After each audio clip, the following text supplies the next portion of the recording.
Thanks for watching. I'm Margot Kinberg, and this is In the Spotlight, a closer look at a crime novel. Retirement communities are a large and growing sort of living arrangement. As people age and as our population ages, there are getting to be more of them. Retirement communities are really interesting too. They've got their own culture, they have their own sets of groups and people and activities. And they can be really effective settings for crime novels. After all, there are disparate people, they all have pasts and backgrounds, and you never know what can happen. Let's take a look at a retirement community today and turn the spotlight on Erik D'Souza's Death in Halfmoon Bay. Suzanne Rickson and her husband Charles have retired to Secret Cove, a senior living community on Canada's west coast. They've settled in and enjoy the company of the friends they've made. One morning, shortly before Christmas, the community is shocked by the sudden death of community member Adeline Wong. It soon comes out that she was poisoned, and RCMP Staff Sergeant Laval takes charge of the investigation. Suzanne was Adeline's friend, so she's naturally interested in finding out what happened. More than that, it turns out that the poison was in a jar of jam that she'd given to Adeline. So she soon becomes a suspect, but she's far from the only one. For one thing, Adeline had been running for president of the community. Her chief rival was Regina Snow, who could very well have a motive.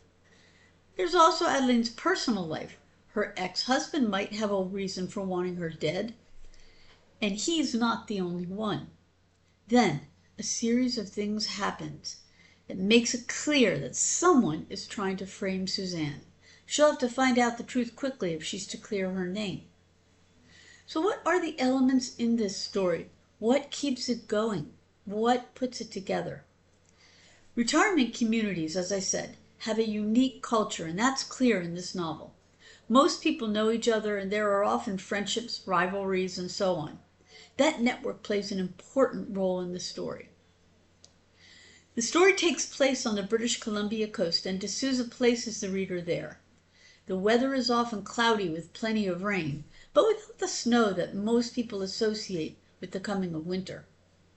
The story is told from Suzanne's point of view, third person, past tense, so we learn things as she does. She's a loving, caring wife, mother, and grandmother, and dog owner. She's committed to her religious faith, but she's not a zealot. She's smart and quick thinking, but she's 68 and recovering from a hip injury, so she's not as nimble as she once was. It's a realistic portrait of a senior amateur sleuth. She has a solid marriage to Charles, but that doesn't mean they don't have their moments. She loves her daughters Caroline and Lisa and her grandchildren, but they also have their all too realistic moments.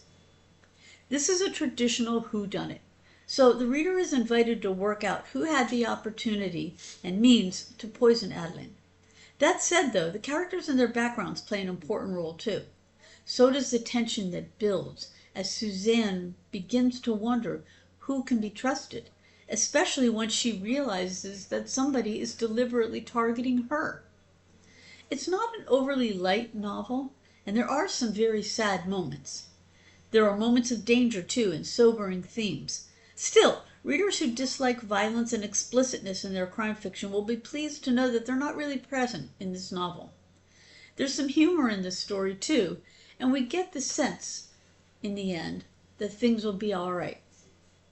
Death in Halfmoon Bay is a traditional style whodunit that's clearly set in the unique setting that is a retirement community. It features a British Columbia location, a complex network of relationships, a puzzling murder that leaves everyone shaken, and a determined protagonist who's caught up in it all. This has been In the Spotlight. I'm Margot Kinberg. Thanks for watching.